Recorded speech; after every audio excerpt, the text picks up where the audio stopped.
پرانے زمانے کی بات ہے، خراسان کے قریب ایک بہت پرانا گاؤں آباد تھا۔ اس گاؤں کے کنارے پر ایک مٹی کا کچا سا گھر تھا جہاں رحمان اپنی بیمار ماں اور ننھی بہن رخسانہ کے ساتھ رہتا تھا۔ والد کئی سال پہلے کا حادثے میں دنیا چھوڑ گئے تھے اور تب سے گھر کی ساری ذمہ داری رحمان کے کمزور مگر ہمت والے کاندھوں پر آ گئی تھی۔ وہ ابھی 16 برس کا بھی نہیں تھا، مگر صبح سویرے بکریاں لے کر جنگل کی طرف نکل جاتا اور شام کو تھکا ہارا لوٹتا۔ رحمان کی آنکھوں میں خواب ضرور تھے، مگر غربت میں وہ خواب گرد میں چھپے رہتے۔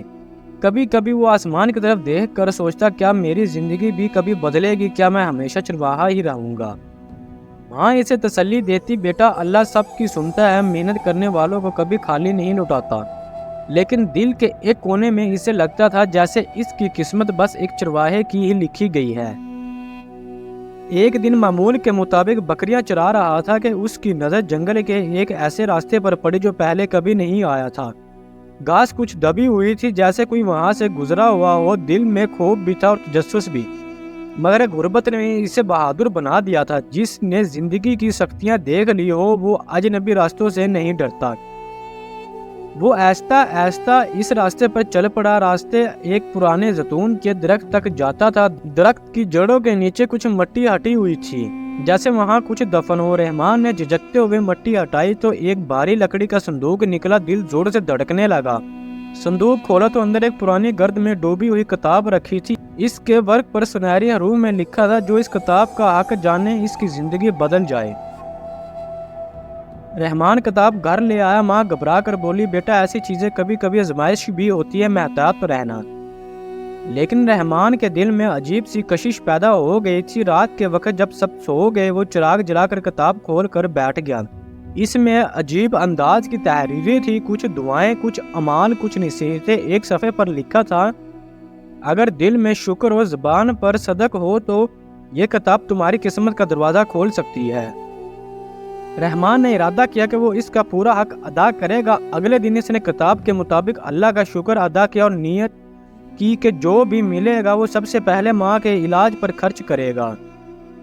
شام کو بکریاں واپس لا رہا تھا کہ اسے ایک زخمی قیمتی نسل کا ہرن ملا۔ اس نے اسے بچایا اور گاؤں کے امیر آدمی کے حوالے کر دیا۔ وہ شخص اس قدر خوش ہوا کہ رحمان کو اتنے پیسے دے گیا کہ کئی ہفتوں کا خرچ نکل آئے۔ یہ پہلا لمحہ تھا جب رحمان کو لگا کہ شاید یہ کتاب واقعی کچھ راز رکھتی ہے۔ پھر وہ کتاب میں درج نصیحتوں پر عمل کرنے لگا۔ وہ نہ صرف شکر ادا کرتا بلکہ دوسروں کی مدد بھی کرتا۔ آہستہ آہستہ بکریوں میں برکت آنے لگی، بیمار بکریاں صحت مند ہونے لگی اور آمدنی بڑھنے لگی۔ مگر خوشیوں کے ساتھ آزمائش بھی آئی۔ کچھ گاؤں والوں کو شک ہوا کہ رحمان کے پاس کوئی جادو ہے، خاص طور پر نادر نامی ایک شخص۔ وہ گاؤں میں یہ بات پھیلانے لگا کہ رحمان نے جنات والی کتاب حاصل کر لی ہے۔ رحمان نے کتاب پڑھی تو اس میں لکھا تھا، جو لوگ تم پر شک کریں ان کا جواب اپنی نیکی سے دو۔ اس نے لڑائی کی بجائے خاموشی سے نیکی جاری رکھی، حتیٰ کہ نادر کی گمشدہ بکری کا بچہ بھی ڈھونڈ کر اسے واپس کر دیا۔ لوگوں کے دل بدلنے لگے۔ کتاب میں ایک مقام پر لکھا تھا، اگر تم علم حاصل کرو گے تو دولت تمہارے قدم چومے گی۔ رحمان نے فیصلہ کیا کہ وہ صرف چرواہا نہیں رہے گا، علم بھی حاصل کرے گا۔ وہ دن کو بکریاں چراتا اور رات کو مدرسے میں پڑھتا۔ اس کی سمجھ بڑھتی گئی۔ کتاب کی رہنمائی سے اس نے تجارت بھی سیکھی اور چھوٹا سا کاروبار شروع کیا۔ اللہ نے ایسی برکت ڈالی کہ رحمان خوشحال اور عزت والا نوجوان بن گیا۔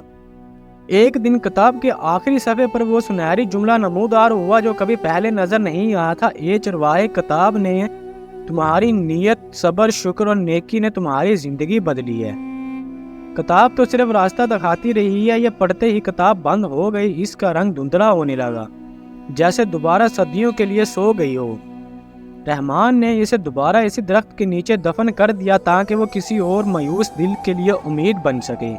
آج گاؤں میں اسے رحمان صاحب کہا جاتا ہے۔ اس کے پاس مال و دولت ہے، مگر وہ ہر شام بکریوں کے پاس بیٹھ کر اللہ کا شکر ادا کرتا۔ وہ بچوں سے کہتا ہے، اصل کتاب تمہارے اندر ہوتی ہے، اگر نیت پاک ہو تو قسمت خود راستہ دکھاتی ہے۔ زندگی بدلنے کے لیے جادو نہیں، نیت اور صبر اور شکر چاہیے۔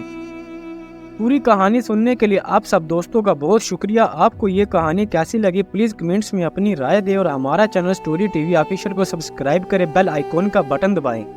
تاکہ ہر آنے والی نئی ویڈیو بآسانی آپ تک پہنچتی رہے۔